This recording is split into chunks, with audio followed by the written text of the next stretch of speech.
अनुभव महांती जड़े धोकेबाज मनीष एक आम कहूनु एक साधारण जनता माने छकरे बजार सबु जगह चर्चा चल किछि दिन पूर्व आपण माने समस्ते जानिथिबे जो वर्षा प्रियदर्शनी एवं अनुभव महांती विवाह विच्छेदर जो विवाद लगी रही ये विवाद किछि दिन थमी जाइथिले मध्य एबे आ जोरदार धरिछि ये जोरदार भितरे वर्तमान गोटे नुआ सुराग आसीछि जो थे कि साधारण जनता वर्तमान जो माने कि आगरु वर्षा को बदनाम करने को चाहूले वर्षा ना रे आरोप आणुले जो माने अनुभव मिछ क्रंदना को सत बोली भावुले से माने आज सावधान हो सारी से माने आज बुझी पारुचंती जे वर्षा जहाँ आरोप आणुले ताहा थिला संपूर्ण सत्य एवं अनुभव लोकों को भुआ बुलाउथिले ओडिया लोकों को भुआ बुलाउथिले एक कथा कहिबार कारण वर्षा प्रियदर्शनी सी सदा सर्वदा अनुभव महांती सहित रहिबा पई चाहिचंती केबे तांको छाड़पत्र दबा पई चाहि नांती किंबा तांकोठू अलग हवा पई चाहि नांती से आरोप आनिथिले जने सांबादिका जो नेशनल लेवल सांबादिका जागृति शुक्ला को नाम रे जे से तांकर परिवार को भांगी दउचंती से तांकर स्वामी स्त्री रो संपर्क रे विच्छेद सृष्टि करिया पई चेष्टा करूचंती एहा मध्य लोक माने भाबुथिले जहाँ साधारण जनता चर्चा अच्छी से चर्चा को आपन सामने वर्तमान उपस्थापन करने को जाऊँगी से माने भाबुथिले वर्षा गोटे खराब झील वर्षा ता स्वामी को तार अधिकार दौ ना किंतु आगु लोक मैंने कहते ना अनुभव जड़े भल अनुभव को जड़े आदर्श किंतु एबे लोक मैंने चर्चा कले अनुभव को चरित्र को लेकिन चरित्र को वर्तमान विभिन्न कलुषित उपाय लोक जोटा कि मुझे सम्मुख में वर्तमान उपस्थापन करें कि नानादी प्रकार को वाक्य अनुभव को चरित्र को वर्तमान दर्शाइले ये दर्शाइबार मूल कारण हूँ वर्षा प्रियदर्शनी जहाँ जहाँ अभियोग आनी जे जागृति शुक्ला परिवार को भांगुचंती एक कथार सत्यता लोक मैंने किसी पाई कारण अनुभव महांती फैंस क्लब जो आईडी रे 2 दिन तले गोटे पोस्ट करा फोटो जो जागृति शुक्ला से अनुभव महांती सब परिवार सहित गोटे फोटो उठे आज्ञा ये साधारण लोकंकर प्रश्न से प्रश्न होची आज्ञा आपण जने अभिनेता अनुभव महांती जने अभिनेता अनुभव महांती जने राजनेता जने लोक प्रतिनिधि जने यूथ आइकन बोली कहा जाए अनुभव महांती लोक मानकर प्रेरणा बोली कहा जाए लोक माने पिला माने युवपीढ़ी माने तांको देखि इंस्पायर हुअंती तांको भलिया हवा पई बहुत चेष्टा करंती किंतु एठी हमें एई बाबत एठी पई कहूची जे लोकंकर प्रेरणा से जे द्वितीय विवाह करे ताहा ये समाज प्रति गोटे को प्रकार खराब वार्ता जीवो सेठी पई हमें आज ए बाबत रे चर्चा करूछु आपन को सम्मुख से तथ्य आनिया को चाहूँ आज्ञा गोटे साधारण परिवार एठी टॉलीवुड बॉलीवुड हॉलीवुड सब जगह रे दुईटा बाहा होचंदी सेथरे किछ असुविधा नाही किंतु आपण जो सामाजिक गणमाध्यम रे यूथ मास को पाखु जो खबर सब दउचंती से गोटे निंदनीय एक कथा कहिवार कारण वर्षा प्रियदर्शनी को ऊपर जहाँ जहाँ आरोप लगाउतला से तो जने समाजसेवी से जने अभिनेत्री सहित से ओडिसार जने सुनामधन्य अभिनेत्री सहित से जने समाजसेवी परोपकार निजर किछि अर्थ को नियोजित करूचंती परोपकार रे लोकन पई लागुचंती किंतु आपण कोन करूचंती आपण ए समाज को कोन वार्ता दउचंती आज्ञा भारत वर्ष रे 250 टी राज्यसभा आसन अछि 543 टी लोकसभा आसन अछि लोकसभा सांसद होचंती 543 राज्यसभा सांसद होचंती 250 ए मानक मध्यरु जागृति शुक्ला को आउ केही मिलिले नाही बंधुत्व स्थापन करिवा पई आज्ञा एटा तो जागृति शुक्ला पई प्रश्न थिला अनुभव बाबू आपन को पई मोर मनर गोटे प्रश्न आपण ओडिसार माटीर पुओ ओडिसार माटीर पैसा रे आपण आज सुनामधन्य अर्जन करचंती ओडिया लोक जेते बेले टिकट किनिकी हॉल को जाउथला से टिकट पैसा रो आपन को फिल्म चालुथला से टिकट पैसा रे आपण आज सुपरस्टार हेचंती लोक माने आपन को सेति की भलो पाइबा देचंती और सेही लोक मानन को कथा को उत्थापन करिया पई ओडिया रे ओडिसा रे मध्ये बहुत सांबादिक बंधु अछंती सांबादिका भौणी अछंती आपण केते थर होटल नै की जाइचंती खाइबा को दबा पई से हम ओडिया सांबादिक भौणी मानन को किंतु आपण रेगुलरली फोटो पोस्ट कले जो जागृति शुक्ला को नेकी होटेल ले खाया को दबा किछि फोटो मु आपन को देखौची जो फोटो की दर्शई दउची अनुभव कर जो चरित्र अनुभव को जो चरित्र संहार करचंती से जो पर क्रिया प्रीति रखुचंती से बाबद रे वर्षा जो अभियोग आनिचंती से अभियोग रो वास्तवता लोक माने वर्तमान बुझुचंती सेथि पई छकरे बाजार रे हाट रे घाट रे सब जगह रे चर्चा आलोचना करूचंती कारण आपनक रो बांधवी केबे हेले जागृति शुक्ला आपनक विवाह परे आपण जेबे सांसद हले ता परे आपनकर आगुरु कोन केही बांधवी नथिले काहे आमे को बांधवींकर एई भली फोटो त देखिबा को पाइना କିନ୍ତୁ ଆଜି ସାମାଜିକ ଗଣମାଧ୍ୟମରେ ଏଭଳିଆ ଫଟୋ କୋଉଠୁ ଆସିଲା, କାହିଁକି, କେତେ ନିବିଡ଼ ଆପଣଙ୍କର ଆଉ ଜାଗୃତି ଶୁକ୍ଲାଙ୍କର ସମ୍ପର୍କ, କେତେ ନିବିଡ଼ ଆପଣଙ୍କ ବନ୍ଧୁତା, ଯୋଉ ବନ୍ଧୁତା କି ଦିଲ୍ଲୀରୁ ଆଣିକି ଓଡିଶାର କଟକରେ ପହଞ୍ଚେଇ ପାରିଲା ଆପଣଙ୍କ ଘରେ ପରିବାର ସମସ୍ତ ଲୋକଙ୍କ ପରିବାର ବର୍ଗଙ୍କ ସହିତ ତାର ଫଟୋ ଏକାଠି ଫଟୋ ସେ ଜାଗୃତି ଶୁକ୍ଲା ମ୍ୟାଡାମଙ୍କର ଫଟୋ ଆସିଲା କୋଉଠୁ? ଆଜ୍ଞା ତାଙ୍କ ସହିତ ଏତେ ଘନିଷ୍ଠତା ଆପଣଙ୍କର ହେଲା କାହିଁକି? କୋଉ ସ୍ୱାର୍ଥରେ ଆପଣଙ୍କର ବନ୍ଧୁତା ସ୍ଥାପନ ହେଇଛି? ସେ ସମ୍ପର୍କ ଦ୍ୱିତୀୟ ବିବାହ ଆଡକୁ ସୂଚାଉ ନାହିଁ ତ? ଯଦି ଦ୍ୱିତୀୟ ବିବାହ ଆଡକୁ ସୂଚାଉଛି ତାହେଲେ ବର୍ଷା ଆଣିଥିବା ଅଭିଯୋଗ ସତ। ଆପଣ ବର୍ଷାଙ୍କ ନାଁରେ ମିଛ ଆରୋପ ଲଗାଉଛନ୍ତି, ଯାହାକୁ କି ସାରା ଓଡିଶାବାସୀ କିଙ୍ଗ କହୁଥିଲେ। କାହାକୁ? ନା ରାଜନୀତି ନା ଅଭିନେତା ଦୁନିଆରେ ସୁପରଷ୍ଟାର ବା କିଙ୍ଗ ର ଆଖ୍ୟା ଦିଆଯାଉଥିଲା ଅନୁଭବ ମହାନ୍ତିଙ୍କୁ, କୁଇନ ର ଆଖ୍ୟା ଦିଆଯାଉଥିଲା ବର୍ଷା ପ୍ରିୟଦର୍ଶୀଙ୍କୁ। କିଛି ଦିନ ପୂର୍ବରୁ ଆମେ କିଛି ମିଡିଆ ଭାଇଟରେ ମଧ୍ୟ ଦେଖିଛୁ ଯୋଉ ଜାଗାରେ କି ବର୍ଷାଙ୍କର ଆପଣଙ୍କ ପ୍ରତି ଥିବା ଭଲ ପାଇବା ପ୍ରେମ ଇଏ ସବୁ ଜିନିଷ ସ୍ପଷ୍ଟ ବାରି ହଉଛି। ବର୍ଷା ଆପଣଙ୍କ ପାଇଁ ଆପଣ ଆଜି ଦ୍ୱିତୀୟ ବିବାହ କରିବା ପାଇଁ ମନସ୍ଥ କରୁଛନ୍ତି, କିନ୍ତୁ ସେଇ ଝିଅଟିର କଣ ଅବସ୍ଥା ହବ ଯୋଉ ଝିଅଟି ଆପଣଙ୍କ ସହିତ ଜୀବନ କାଟିବା ପାଇଁ ଆପଣଙ୍କୁ ବିବାହ କରିଥିଲା। ଆଜ୍ଞା ଆପଣ ବିବାହର ଏତେ ବର୍ଷ ପରେ ପଞ୍ଚମ ବର୍ଷ ସେଲିବ୍ରେସନ ଆପଣ କରିକି ନିଜ ସୋସିଆଲ ମିଡିଆରେ ୟୁଟ୍ୟୁବରେ ଛାଡିଛନ୍ତି ଯେ ମ୍ୟାରେଜ ଆନିଭର୍ସରୀ ବହୁତ ଧୁମଧାମ ରେ ସେଲିବ୍ରେସନ କରୁଛନ୍ତି। କଣ ହେଲା? 5 ବର୍ଷ ଯାଏଁ ସେ ଖରାପ ନଥିଲେ, ସେ ଆପଣଙ୍କ ସହିତ ଶାରୀରିକ ସମ୍ପର୍କ ଠିକ ଠାକ ରଖୁଥିଲେ, କିନ୍ତୁ 5 ବର୍ଷ ପରେ କିନ୍ତୁ ଏବେ କଣ ହେଲା ନା ସେ ଆପଣଙ୍କୁ ଶାରୀରିକ ସମ୍ପର୍କ ରଖିବାକୁ ଦଉନାହାନ୍ତି। ଆଜି ଦଉନଥିଲେ ଆପଣ 5 ବର୍ଷ ଆଗରୁ କଣ ପାଇଁ ଚୁପ୍ ଥିଲେ? ଆପଣ ଯେତେ ପର୍ଯ୍ୟନ୍ତ ଦିଲ୍ଲୀ ଯାଇନଥିଲେ, ଆପଣ ଯେତେ ପର୍ଯ୍ୟନ୍ତ ଜାଗୃତି ଶୁକ୍ଲାଙ୍କ ସହିତ ଦେଖା ହେଇନଥିଲା, ମିଶି ନଥିଲେ, ସେତେ ପର୍ଯ୍ୟନ୍ତ ଆପଣ କଣ ପାଇଁ ଚୁପ୍ ଥିଲେ? ଓ ଆପଣଙ୍କୁ ସେକେଣ୍ଡ ଅପସନ ମିଳିଗଲା, ଆପଣଙ୍କୁ ସେକେଣ୍ଡ ଅପସନ ମିଳିଗଲା। ଆପଣ ଯଦି ସତ୍ୟ ଅଛନ୍ତି ତାହେଲେ ମୁଁ ଆପଣଙ୍କୁ ଖୋଲା ଚ୍ୟାଲେଞ୍ଜ କରୁଛି, ମୁଁ ଆପଣଙ୍କୁ ଖୋଲା ଆହ୍ୱାନ କରୁଛି, ଗୋଟେ ସାମାଜିକ ସଂଗଠନର ଅଧ୍ୟକ୍ଷ ହିସାବରେ ମୁଁ ଆପଣଙ୍କୁ ଖୋଲା ଚ୍ୟାଲେଞ୍ଜ କରୁଛି, ଯଦି ଆପଣ ଠିକ ଅଛନ୍ତି ତାହେଲେ ଆପଣଙ୍କୁ ଆଉ ବର୍ଷା ମ୍ୟାଡାମକୁ ମିଶାଇବା ପାଇଁ ଆମେ ଆମ ତରଫରୁ ସମସ୍ତ ପ୍ରକାର ପ୍ରଚେଷ୍ଟା କରିବୁ। ଯଦି ଆପଣ ବାସ୍ତବ ରୂପ ନେଇଛନ୍ତି, ବାସ୍ତବରେ ଜଣେ ନାୟକ, ବାସ୍ତବରେ ଜଣେ ଓଡିଆ ଯୁବକ ମାନଙ୍କର ଆଇକନ, ତାହେଲେ ଆପଣ ପୁନର୍ବାର ଚେଷ୍ଟା କରନ୍ତୁ। ଆମେ ଆପଣଙ୍କୁ ସମର୍ଥନ କରିବୁ, ଆମେ ଆପଣ ଦୁଇ ଜଣଙ୍କୁ ପୁଣି ଥରେ ମିଶେଇ ଦବୁ, ପୁଣି ଥରେ ଆପଣ ସୁନାର ସଂସାର ଆରମ୍ଭ କରିପାରିବେ।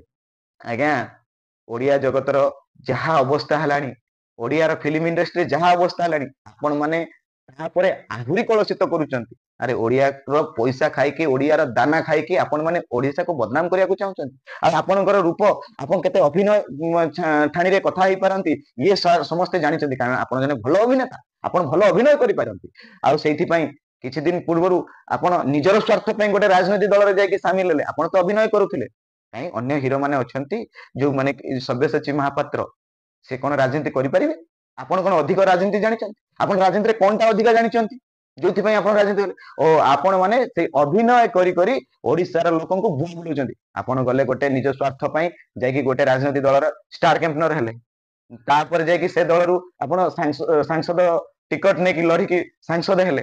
ପୁଣି ଯେତେବେଳେ ସେ ଦଳକୁ ଆପଣ ବୁଡେଇ ଦେଇକି ଯୋଉ ଆପଣଙ୍କର ଆଉ ବର୍ଷା ମ୍ୟାଡାମଙ୍କର ଯୋଉ ବିବାଦକୁ ଲୋକଲୋଚନକୁ ଆଣିକି ଆପଣ ସେ ଦଳକୁ ବୁଡେଇ ଦେଇକି ଆଣିକି ପୁଣି ଆଉ ଗୋଟେ ଦଳକୁ ଆସନ୍ତି। ଏ ଦଳକୁ ଆପଣ ମଧ୍ୟ ବୁଡେଇବା ପାଇଁ ଆସିଛନ୍ତି। ଏ ଦଳକୁ ଆପଣ ମଧ୍ୟ ପୁଣି ବୁଡେଇ ଦେଇକି ପୁଣି ଆପଣ ଆଉ ଗୋଟେ କୋଉ ଡଙ୍ଗାକୁ ଡିଆଁ ମାରିବେ। କଣ ୟାର ଲାଭ କଣ? ଆଜ୍ଞା ଗୋଟେ ସୁନାର ସଂସାର କରନ୍ତୁ, ତାପରେ ଓଡିଶାକୁ ଆପଣଙ୍କ ସଂସାର ଭାବିବେ।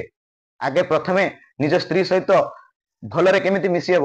ଆରେ ବିବାହ ପାଇଁ ମନ୍ତ୍ର ଥାଏ, ଯୋଉଟା କି ୱାଇଫ ଫିଲ୍ମରେ ଦର୍ଶା ହେଇଛି, ଏଇଟା ବାସ୍ତବ ବଢିଆ ଜିନିଷ, କିନ୍ତୁ ବିଚ୍ଛେଦର କୌଣସି ମନ୍ତ୍ର ନଥାଏ। ଆଜ୍ଞା ଯୋଉମାନେ ସ୍ତ୍ରୀ ହରେଇଛନ୍ତି ଥରେ ଯାଇକି ପଚାରନ୍ତୁ, ଆପଣ ପରେ ପ୍ରିୟା ପ୍ରୀତି କରିବା ପାଇଁ ବହୁତ ଝିଅ ଆପଣଙ୍କ ପଛରେ ଲାଇନ ଲାଗିବେ, କିନ୍ତୁ ସେ କ୍ଷଣିକ ସୁଖ ପାଇଁ। ଆପଣ ସେଇ ମ୍ୟାଡାମ ମଧ୍ୟ ଯୋଉ ମ୍ୟାଡାମ ଆପଣ ବାନ୍ଧବୀ କହୁଛନ୍ତି, କଣ ଏଇ ସବୁ ଫଟୋ କୋଉଠୁ ଆସିଲା? ଏଇ କେତେ ନିବିଡତା! ଆପଣଙ୍କର ବାନ୍ଧବୀ ଆଉ କେହି ହେଇପାରିଲେନି? ଆପଣଙ୍କର ବାନ୍ଧବୀ ଏତେ, ଆପଣ କେତେ ତାଙ୍କ ସହିତ ଜଡିତ, କେତେ ନିବିଡ ତାଙ୍କ ସହିତ ସମ୍ପର୍କ କେମିତି ହେଲା? ଯେମିତି କି ଆପଣ ହୋଟେଲରେ ତାଙ୍କୁ ଟ୍ରିଟ୍ ଦେଲେ, ନିଜ ଘରକୁ ନେଇ ଆସିଲେ, ଆପଣଙ୍କ ପାଇଁ ସେ ସଫେଇ କରୁଛନ୍ତି। ଆଉ ସେଇ ବାନ୍ଧବୀ ମ୍ୟାଡାମକୁ ମୋର ଗୋଟେ ପ୍ରଶ୍ନ, ଯଦି ଆପଣ ପ୍ରକୃତରେ ଆପଣ ଅନୁଭବ ମହାନ୍ତିଙ୍କର ଜଣେ ବାସ୍ତବ ବାନ୍ଧବୀ ହେଇଥାନ୍ତେ, ତାହେଲେ ନିଜ ବନ୍ଧୁର ସଂସାର କିପରି ସୁନାର ସଂସାର ଗଢି ହେବ, କିପରି ସେମାନେ ଦୁଇ ଜଣ ପୁଣି ପୁନର୍ବାର ମିଶି ପାରିବେ, ସେ ବାବଦରେ ଚେଷ୍ଟା କରିଥାନ୍ତେ। କିନ୍ତୁ ନାଇଁ ଆଜ୍ଞା, ଆପଣ ମିଶିବା ପାଇଁ ଚେଷ୍ଟା କଲେନି। ଆପଣ କଣ କଲେ ନା ଯୋଉ ନିଆଁ ଉପରେ ଘିଅ ଢାଳିବା ପାଇଁ ଆରମ୍ଭ କଲେ, ପୁଣି ଅନୁଭବଙ୍କ କାନରେ ପହଞ୍ଚେଇବା ପାଇଁ ଚେଷ୍ଟା କଲେ ବର୍ଷାଙ୍କ ବିରୁଦ୍ଧରେ, ଓଡିଶା ବାସୀଙ୍କର ଅନୁଭବଙ୍କ ଫ୍ୟାନଙ୍କ କାନରେ ପଶେଇବା ପାଇଁ ଚେଷ୍ଟା କଲେ ଯେ ବର୍ଷା ପ୍ରିୟଦର୍ଶୀଙ୍କ ବିରୁଦ୍ଧରେ। ଆଜ୍ଞା ଚାରିକାନ୍ଥ ଭିତରେ ଯାହା ହଉଥିଲା ଆପଣ କେମିତି ଜାଣିଲେ? ବାନ୍ଧବୀ ମହୋଦୟା ଆପଣ କେମିତି ଜାଣିଲେ? ଆପଣ ଓଡିଶାକୁ ଏତେ ଭଲ ପାଆନ୍ତି, ଆମେ ସେଥିପାଇଁ ଆପଣଙ୍କ ପାଖରେ କୃତଜ୍ଞ। ଆପଣ ଓଡିଆକୁ ଏତେ ଭଲ ପାଆନ୍ତି, ଓଡିଶା ମାଟିକୁ ଭଲ ପାଆନ୍ତି, ସେଥିପାଇଁ ଓଡିଆ ଭାଷା ଆପଣ ଶିଖିବା ପାଇଁ ଆପଣ ଚେଷ୍ଟା କଲେଣି। ଆପଣଙ୍କ ଯୋଉ ଜର୍ଣ୍ଣାଲିଜିମ କ୍ୟାରିୟରରେ ବହୁତ ନେତା ମିଳିଥିବେ, ରାଜନେତା, ବହୁତ ଅଭିନେତା ମିଳିଥିବେ, ଆପଣ କଣ ପାଇଁ ସେ ବିବାହିତ ପୁରୁଷର ସଂସାର ଭାଙ୍ଗିବା ପାଇଁ ଆପଣ କାହିଁକି ତା ସହିତ, ଯଦି ତାର ସ୍ତ୍ରୀ ଆପଣଙ୍କ ଦି ଜଣଙ୍କ ସମ୍ପର୍କକୁ ଯଦି କୌଣସି ମାତ୍ରାରେ କିଛି ସନ୍ଦେହ କଲା, ତାହେଲେ କାହିଁକି ଆପଣ ଦୂରେଇ ଗଲେ ନାହିଁ ଆଜ୍ଞା? ଏଇଟା କଣ ଆପଣଙ୍କ ସଂସ୍କାର? ପର ଘର ଭାଙ୍ଗିକି ଆସିକି ଘର ତିଆରି କରିବା, ଆପଣଙ୍କ ଘର ବି ରହିବନି ଆଜ୍ଞା। ଆପଣଙ୍କ ଘର ବି ସେଇ ବର୍ଷା ମ୍ୟାଡାମ ଆଖିର ଲୁହରେ, ବର୍ଷା ମ୍ୟାଡାମଙ୍କ ଆଖିର ଲୁହରେ ଭୁଷୁଡି ପଡିବ ଆଜ୍ଞା। ସେଥିପାଇଁ ଜାଗୃତି ମ୍ୟାଡାମକୁ ବି ମୁଁ ନିବେଦନ କରୁଛି, ଆଜ୍ଞା ଆପଣ ଆପଣଙ୍କ କାମରେ ରୁହନ୍ତୁ।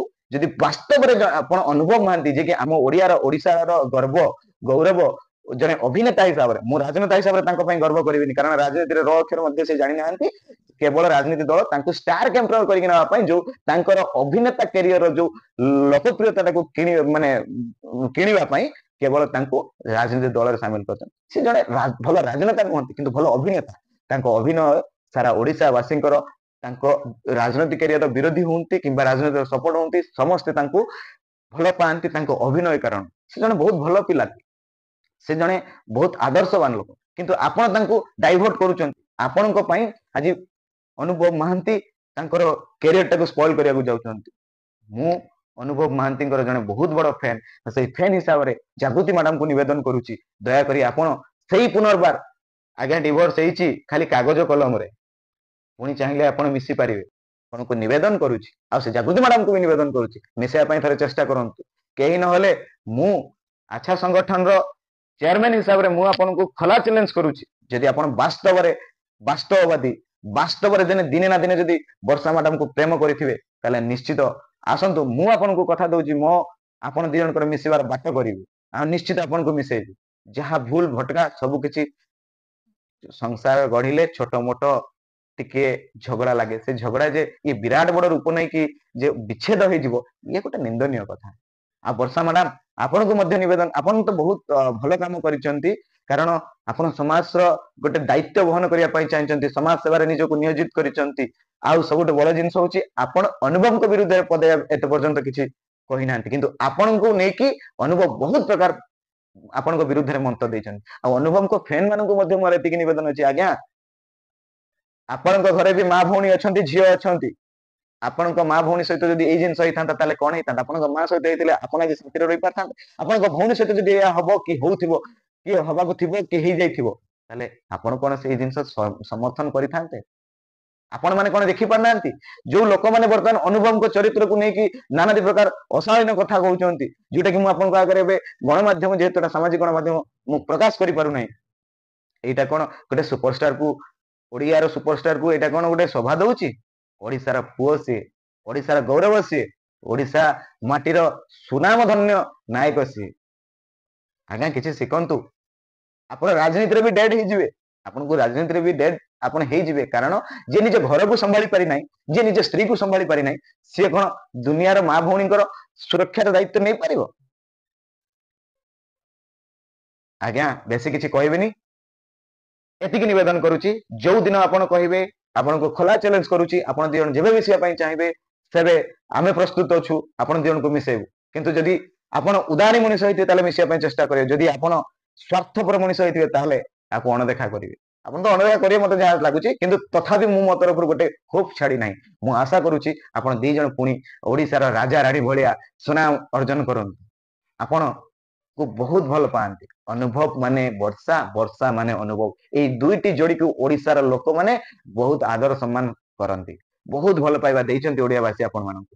ବର୍ଷା ଅନୁଭବର ଯୋଡିର ଗୋଟିଏ ଫିଲ୍ମ ଆସିଲେ ନା, ଓଡିଶାର ସବୁ ଥିଏଟର ଫୁଲ ହେଇଯିବ, ଆପଣ ମାନଙ୍କର ରୋଜଗାର ବି ବଢିବ। ଓଡିଆ ଲୋକଙ୍କର ଭାବନାକୁ ଥରେ ବୁଝିବା ପାଇଁ ଚେଷ୍ଟା କରନ୍ତୁ। ଓଡିଆ ମାଟିର ଆପଣଙ୍କ ପରିଚୟ ସୃଷ୍ଟି କରିଛି, ଓଡିଆ ଯୁବକ ଆପଣଙ୍କୁ ପ୍ରେରଣା ଭାବିଛି। ଇଏ ସବୁ ପରେ ମଧ୍ୟ ଆପଣ ଯଦି ସଠିକ ପଦକ୍ଷେପ ନ ନେବେ, ତାହେଲେ ବହୁତ ଅସୁବିଧା ହେଇଯିବ। ଆମେ ଆପଣଙ୍କୁ ଏତିକି ସବୁ ଏଇଥିପାଇଁ କହୁଛୁ, କାରଣ ଓଡିଆ ଯୁବକ ମାନଙ୍କର ଆପଣ ହଉଛନ୍ତି ପ୍ରେରଣା। ଆପଣଙ୍କୁ ଦେଖିକି ଓଡିଆ ଯୁବକ କଣ ଶିଖିବ? ଆପଣଙ୍କୁ ଦେଖିକି ଓଡିଆ ଯୁବକ ସେ ପଥଭ୍ରଷ୍ଟ ନ ହେଇଯାଉ। ଧନ୍ୟବାଦ। ଜୟ ଜଗନ୍ନାଥ। ଭାରତ ମାତା କି ଜୟ। ବନ୍ଦେ ଉତ୍କଳ ଜନନୀ। ଜୟ ଜଗନ୍ନାଥ।